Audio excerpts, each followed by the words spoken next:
सक्षमता उत्तीर्ण शिक्षकों को विकल्प न देने पर भी होगा ट्रांसफर।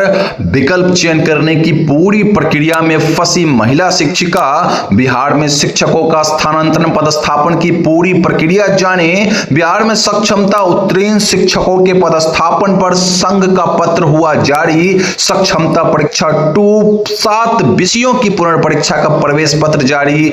अब बिहार के सरकारी स्कूलों में पका हुआ भोजन मिलेगा। दूसरे राज्यों की महिलाओं को सीटेट में 5% छूट का लाभ नहीं। प्रधान शिक्षकों का मूल वेतन 40,000 तक बढ़ने की पूरी संभावना। वेल दोस्तों, स्वागत है आप सभी का बिहार विशिष्ट शिक्षक के अनमोल पेशकश शिक्षा संवाद के एक और फ्रेश एपिसोड में, जहां हम बातें करेंगे दिन भर की तमाम बड़ी खबरों के बारे में। सबसे पहले टीचर ऑफ द डे बनने के लिए महमूद आलम फ्रॉम पश्चिमी चंपारण एंड महानंद झा फ्रॉम किशनगंज जी को मेनी कॉन्ग्रेचुलेशन। अगर आप भी बनना चाहते हैं टीचर ऑफ द डे तो इस वीडियो को शेयर करके अपने नाम और पता के साथ एक प्यारा सा कमेंट जरूर करिएगा। पहली खबर की ओर रुख करिए तो शिक्षा विभाग ने शिक्षकों के ट्रांसफर और पोस्टिंग के लिए दिशा निर्देश जारी कर दिए हैं, जिसमें तबादले के लिए 10 विकल्प देने होंगे, जिनमें से 3 विकल्प अनिवार्य है। यदि केवल 3 विकल्प भरे जाते हैं और उसमें रिक्तियां नहीं रहती है तो सॉफ्टवेयर के जरिए उस जिला या फिर निकटतम जिले में तबादला किया जाएगा।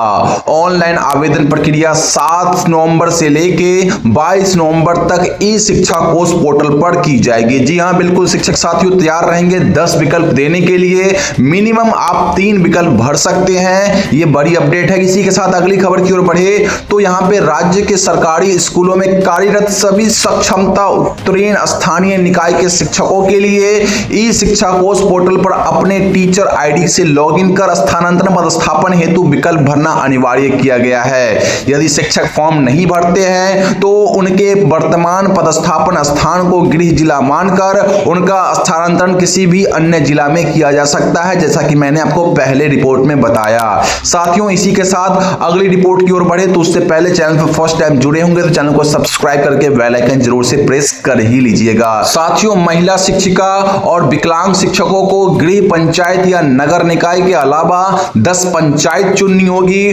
वहीं पुरुष शिक्षकों को गृह अनुमंडल छोड़कर 3 से लेकर 10 अनुमंडल का चयन करना होगा। नियमित और बीपीएससी शिक्षकों द्वारा विकल्प न देने पर उनका दावा रद्द होगा और वे वर्तमान पद पर बने रहेंगे। सक्षमता उत्तीर्ण शिक्षक विकल्प न देने पर जिले के बाहर उनकी पोस्टिंग हो जाएगी। ये नाइंसाफी खासकर सक्षमता उत्तीर्ण पुरुष शिक्षकों के साथ हो रही है। साथियों, इसी के साथ अगली रिपोर्ट की ओर बढ़े तो अगली रिपोर्ट निकल के आ रही है कि बिहार में शिक्षकों के स्थानांतरण और पदस्थापन की जो प्रक्रिया है वो दिसंबर 2024 में शुरू होगी। शिक्षकों को दिए गए विकल्पों के आधार पर सॉफ्टवेयर द्वारा रैंडमाइजेशन तकनीक से विद्यालय आवंटित किया जाएगा। सभी विकल्पों में रिक्ति नहीं होने पर एक स्तर ऊपर की इकाई में आवंटन किया जाएगा। शिक्षकों को जनवरी 2025 से पहले सप्ताह में नए विद्यालयों में योगदान देना होगा, जिसके बाद उन्हें विशिष्ट शिक्षक का वेतन मिलेगा। साथियों, इस प्रक्रिया में अगर महिला शिक्षिका पंचायत की ऑप्शन देती है और पंचायत में रिक्ति नहीं रहने पर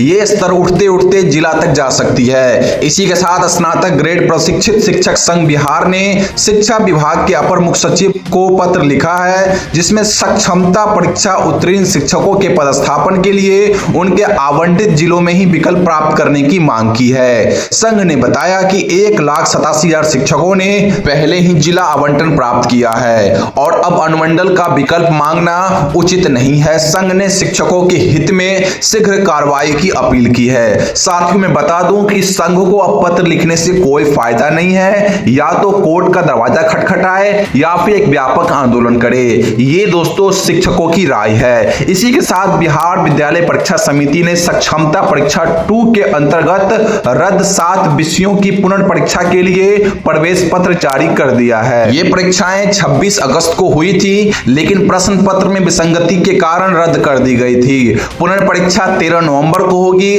जिसमें अभ्यर्थी www.bsebsakshmta.com पर जाकर अपना प्रवेश पत्र वापस से डाउनलोड कर सकते हैं और इस एग्जाम में, इस परीक्षा में सम्मिलित हो सकते हैं। इसी के साथ अगली रिपोर्ट की ओर रुख करें तो यहां पे शिक्षा विभाग ने पीएम पोषण योजना के तहत राज्य के सरकारी प्रारंभिक विद्यालयों में पका पकाया भोजन उपलब्ध कराने का फैसला किया है। पहले चरण में मधुबनी, दरभंगा, मुजफ्फरपुर, गया, वैशाली, पूर्वी चंपारण, पूर्णिया, भागलपुर, लखीसराय और औरंगाबाद की 20 पंचायतों में पायलट प्रोजेक्ट शुरू होगा। योजना के संचालन की जिम्मेदारी मध्याह्न भोजन व्यवस्थापक को सौंपी जाएगी। जी हां शिक्षक साथियों, पहले चरण में इन्हीं जिलों के 20 पंचायतों में ये पायलट प्रोजेक्ट शुरू होगा और अगर यहां पे ये सफल होती है तो आने वाले समय में पूरे बिहार में इसे लागू की जाएगी। इसी के साथ पटना के सरकारी स्कूलों में 40% शिक्षकों ने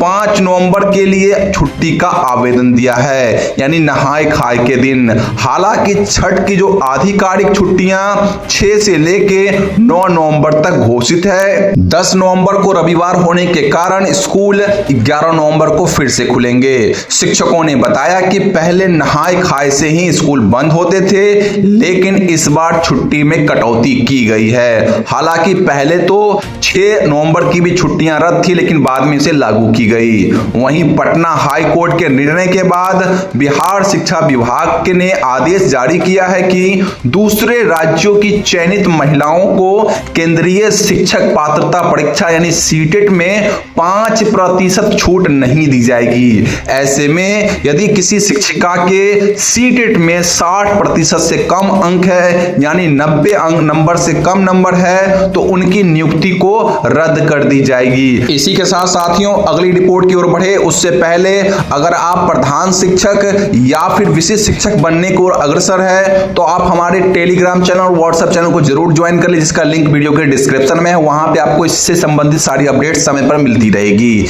इसी के साथ प्रधान शिक्षक नियमावली 2024 के अनुसार वेतन और अन्य भत्ते वित्त विभाग के परामर्श से निर्धारित किए जाएंगे, जिससे 2022 की नियमावली में निर्धारित मूल वेतन 30,500 रुपए में बदलाव होने की संभावना है। प्रधान शिक्षक बनने वाले शिक्षकों को 40,000 रुपए के आसपास मूल वेतन मिलने की पूरी उम्मीद है। अब देखना होगा साथियों कि शिक्षा विभाग इस पर क्या बड़ा फैसला लेती है, क्या मूल वेतन में बढ़ोतरी करती है या फिर नहीं। तो दोस्तों, ये थी दिन भर की सभी बड़ी खबरें जो मैंने आपको प्रोवाइड कर दी। अन्य सभी खबरों के लिए बिहार विशिष्ट शिक्षक के ऑफिशियल व्हाट्सएप चैनल से अभी जुड़ना मत भूलिए। लिंक मैं वीडियो के डिस्क्रिप्शन बॉक्स में डाल दूंगा। आपसे पहले कई हजार शिक्षक वहां पे जुड़ के सभी खबरों को पहले पा ले रहे हैं, आप सिर्फ पीछे रह जाना। तो चलिए जाइए और लिंक से हमारे व्हाट्सएप चैनल को ज्वाइन कर लीजिए। बाकी प्रतिदिन सुबह दिन भर की सभी बड़ी खबरों के साथ मैं इसी चैनल पर शिक्षा संवाद नामक एक वीडियो बनाता हूं, जिसमें आपको दिन भर की सभी खबरें प्रोवाइड कर देता हूं। तो अभी कभी इस चैनल को सब्सक्राइब करके बेल आइकन प्रेस कर लीजिए। साथ ही साथ मोटिवेशन के लिए वीडियो को लाइक करके और अपने शिक्षक संबंधित सभी ग्रुप्स में और अपने शिक्षक साथियों के पास इस वीडियो को जरूर पहुंचाइए, ठीक है ना, शेयर करके। बाकी मिलते हैं अगली वीडियो में। जय हिंद।